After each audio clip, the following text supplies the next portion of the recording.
खुलुमबाय आं सिबिरानि ब्रह्म गोजोन फुंबिलिनि बयनिसिमबो गाहाम हामलायनायखौ जासिहरनाय थाबाय नोंथांमोननि थाखाय आं गोदान खौरां लानानै फैबावबाय अन्नानै भिडिअखौ जोबजासिम नायलांदो गाबोन 16 नभेम्बर बर' थुनलाइ सान 16 नभेम्बरखौ बर' थुनलाइ सान फालिनो थाखाय जायगायारि बन्द फोसावदों बेनि थाखाय बिटिसिनिफ्राय नटिफिकेसन फोसावदों नटिफिकेसननि गेजेरजों फोसावदों दि 16 नभेम्बराव बर' थुनलाइ सान फालिनो थाखाय बिटिआरनि सिङाव थानाय गासैबो सोलोंथाइ फसंथानफोरजों लोगोसे सोरखारि आरो सोरखारि नङै गनायजानाय बिफानफोरा बन्द थागोन 16 नभेम्बर बर' थुनलाइ सानखौ जाहाथे गासैबो सोलोंथाइ फसंथानफोरा फालियो बेनि थाखाय नटिफिकेसननि गेजेरजों खावलायहरदों गंसे ट्राकआ मटरसाइकेलखौ सौख्रांनायाव सासे बिएसएफ जवाननि जिउ खहा बिएसएफ जवाननि मुङा बिपुल सोरगियारि रिपर्टनि बादिब्ला बे जाथाया बजालिनि 31 नं राजा लामानि रेलवे अभारब्रिजआव जादों बिपुल सोरगियारिया मटरसाइकेलजों थांबाय थानाय समावनो गोख्रैथिजों खारबोनाय ट्राकआ मटरसाइकेलखौ सौख्रांफैदों जायजों बिपुल सोरगियारिया जायगायावनो जिउ खोमानो गोनां जादों मटरसाइकेलखौ सौख्रांखांनायनि उनाव ट्राकआ खारनो नाजादोंमोनब्लाबो भबानिपुर पुलिसनि गोख्रोङै नाजानायाव उनाव ट्राकखौ हमनो हादों मख'नो गोनांदि जाब्रबथायजों जिउ खोमानांनाय बिपुल सोरगियारिया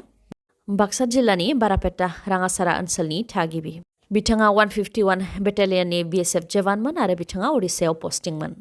फोरमायथिनाय बायदिब्ला बिपुल सोरगियारिया थांनाय 2017 मायथाइयावसो बिएसएफआव जयेन जादोंमोन आरो बिथाङा थांनाय 11 नभेम्बर दानावसो 1 दाननि छुट्टियाव न'आव फैदोंमोन फिसाजोनि जोनोम सान फालिनो थाखायनो न'सिम फैदोंमोन बिपुल सोरगियारिया नाथाय पाठशालायाव थांनानै न'फारसे फैफिनबाय थानाय समावनो बिथाङा हरखाबै जिउ खोमानो गोनां जादों थैनाय समाव बिथाङा सासे फिसाजोजों लोगोसे गावनि आंगो बिमा आरो बिसिखौ बे बुहुमाव एंगारलांबाय बे जाथायनि अनगायैबो गुबुन मोनसे जाब्रबथायाव सासे आइजोनि जिउ खहा आरो साबाया गाज्रि जोखोम जादों गवालपारा जिल्लायाव गंसे साखा खब्रै गारिया गंसे बेटारि रिक्साखौ सौख्रांदों फोरमायथिनाय बायदिब्ला लासै सालायनानै मोनसे स्पिड ब्रेकारखौ मानखोनो नाजादोंमोन बेटारि रिक्साया बेयावनो उनथिंजायनिफ्राय गोख्रैथिजों खारबोनाय गारिया बेटारि रिक्साखौ सौख्रांफैदों जायनि जाहोनाव बेटारि रिक्सायाव थानाय सासे आइजोआ जायगायावनो जिउ खोमानो गोनां जादों आरो साबाया गोब्राब जोखोम जादों जाथायजों जिउ खोमानांनाय आइजोआ कृष्णाइनि मुङा शिल्पाश्री दास सासे सुबुङा बेसेबां गिथावना महर लानो हायो बेनि मोनसे बिदिन्थि गावनि मोजां मोननाय अनजालुआनो बुथारनानै मोन 35 थुख्रा खालामनाय जाथाया सोराङाव फैदों जाथाया भारतनि राजथावनि दिल्लीनि मानसि बुथारग्रा हौवानि मुङा आफ्ताब आमीन पुनावाला आरो बुथारजाग्रा आइजोनि मुङा श्रद्धा विकास वालकार 28 बोसोर बैसोनि रिपर्टनि बायदिब्ला सानैबो गुबैयै मुम्बाइनि थागिबि आरो मुम्बाइआवनो मोनसे कल सेन्टाराव खामानि मावनायाव सानैजों लोगो मोनज्लायदोंमोन बेनि उनाव सानैजों मोजां मोनलायदोंमन नाथाय बिथांमोननि मोजां मोनलायनायखौ हेंथा होदोंमोन नखरनिफोरा जायनि थाखाय बिथांमोनहा मुम्बाइखौनो एंगारनानै दिल्लीयाव न' भारा लानानै थाफैदोंमोन नाथाय श्रद्धा विकास वालकारनि बिफा आरो लोगोफोरा जेब्ला श्रद्धा विकास वालकारनि मबाइलखौ गोलाव समनिफ्रायनो सुइच अफ मोनदोंमोन बेखौ लानानै मुम्बाइ पुलिस थानायाव खौरां होफैदोंमोन बे लेखायै मुम्बाइ पुलिसाबो दिल्ली पुलिसजों सावरायहरदोंमोन हिन्जावनि बिफायाबो फिसाजो थानाय खथायावबो फैदोंमोन नाथाय दरजा बन्द मोनदोंमोन उनाव दिल्ली पुलिसा श्रद्धा विकास वालकारनि मोजां मोननाय हौवाखौ हमदों बेनि उनाव सोंनाय फिननाय लानायाव गासै जाथाया सोराङाव फैदों हौवाया फोरमायथिनाय बायदिब्ला श्रद्धा विकासआ गावखौ जुलि लानो थाखाय नारसिनदोंमोन जायखौ लानानै सानैनि गेजेराव नांज्लायलायनाय जादोंमोन आरो बेयावनो गावनि मोजां मोननाय सिख्लाखौ बुथारदों बेनि उनाव 35 थुख्रा खालामनानै फ्रिजआव सोनानै दोनदों जाहाथे रावबो हमनो हाया बेनि थाखायनो एसे एसे थुख्रा लानानै हरनि समाव खाथि खाला थानाय हाग्रा ओनसोलफोराव थुख्राखौ गारहैदोंमोन आरो बेबायदिनो 18 सान गुबुन गुबुन हाग्रायाव थुख्राफोरखौ लांनानै गारहैदोंमोन होननानै सिमान लादों मोजां मोननाय हौवाया चिरां जिल्लानि बिजनियाव होखारनाय हाबाफारि लानो थाखाय बिटिसि सोरखारनि थांखि जायनि हेंथा खालामनानै बिजनि सार्केल अफिसनि मोखाङाव सोमावसारदों थागिबि सुबुंफोरा सोमावसारगिरिफोरा फोरमायथिनाय बायदिब्ला चिरां जिल्ला बिजनिनि सानजा खामारपारा ओनसोलाव थानाय गं 55 नखरखौ होस्रांनो थाखाय बिटिसिनिफ्राय नटिस फैदों नटिसआ 19 सेप्तेम्बरावनो ओंखारदोंब्लाबो थांनाय 1 नभेम्बरावसो रायजो राजाफोरनो नटिसखौ गथायदों आरो 15 साननि गेजेरावनो जायगाखौ एंगारनो थाखायबो नटिसनि गेजेरजों बिथोन हरदों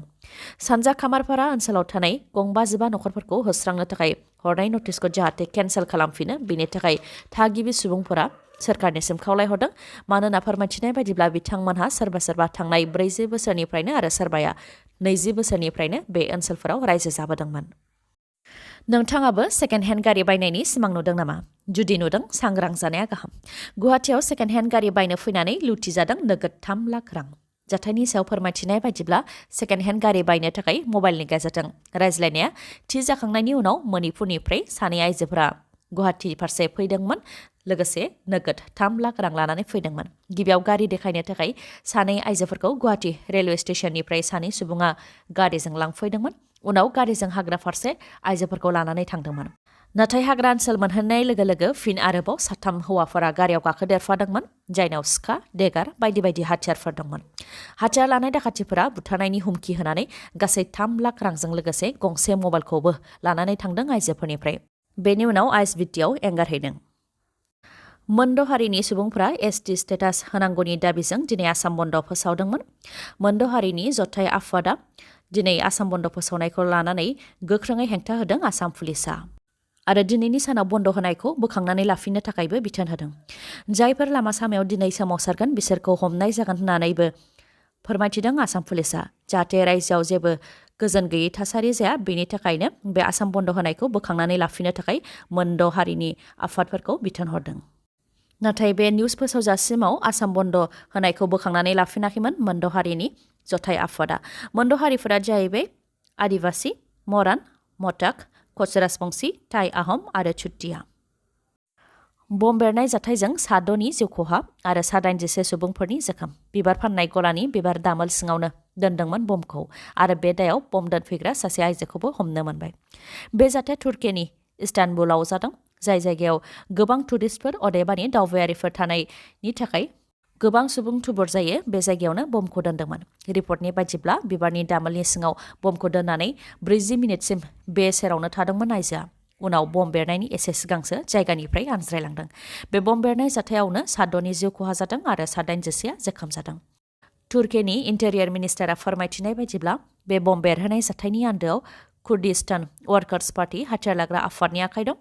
जाय हाथियार लाग्रा आफादनि हेडक्वार्टारा सिरियायाव बम दोनफैनाय आइजोनिफ्राय सिरियानि हाथियार लाग्रा आफाद कुर्दिस्तान वार्कार्स पार्टीनिफ्राय ट्रेनिं लानायनि फोरमान मोननो हानाय जादों होननानै फोरमायथिदों आरो सिरियानिफ्रायनो तुर्कीयाव हाबफैनानै बे बम बेरहोनाय जाथायखौ खालामफैदों होननानै फोरमायथिदों तुर्कीनि इन्टेरियर मिनिस्टारा मैदेरनि गाग्लोबनायजों 4 बोसोर बैसोनि हौवासा गथ'सा थैनायजों लोगोसे बिथांनि बिमानिबो जिउ खहा बे दुखुनांथाव जाथाया गवालपारा जिल्लानि माटिया पुलिस थानानि सिङाव थानाय कारिपारा थिलापारायाव जादों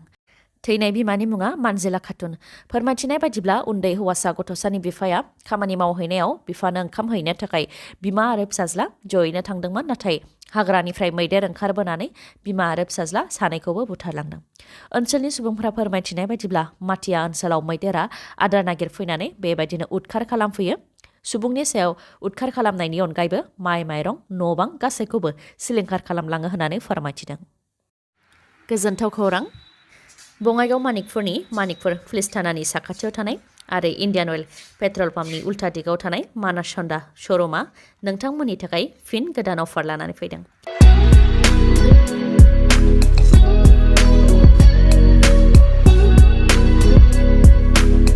जाय बिथांमोनहा गाव गावनि सिमांनि मटरसाइकेलखौ दासिमबो बायाखै नोंथांमोनहा मानास हन्डा श'रुमाव थांनानै मटरसाइकेलखौ बायहैनो हागोन आरो मानास हन्डा श'रुमनिफ्राय मटरसाइकेल बायोब्ला नोंथाङा माखासे अफारबो मोननो हागोन अफारफोरा जाहैबाय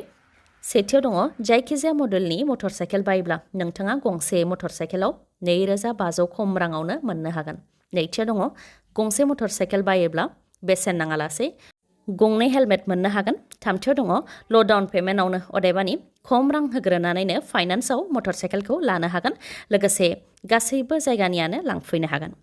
ब्रैथियाव दङ जायखिजाया कम्पानिनि गोजाम मटरसाइकेलखौ नोंथाङा सोलायनानै गोदान मटरसाइकेल मोननो हागोन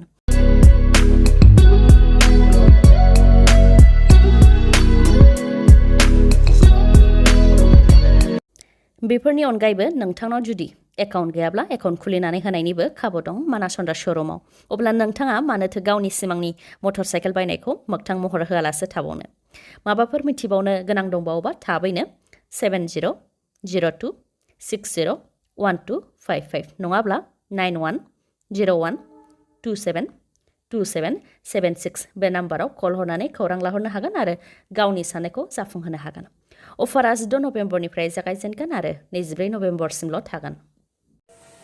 दिनैनि खौराङा एसेनोसै गाबोन आरो गोदान खौरांजों लोगो मोनफिनबावगोन नोंथाङा दासिमबो आंनि चेनेलखौ साबस्क्राइब खालामाखैबा अन्नानै साबस्क्राइब खालामदो लोगोसे लाइक कमेन्ट आरो शेयार खालामनो दाबाव गोजोन्थों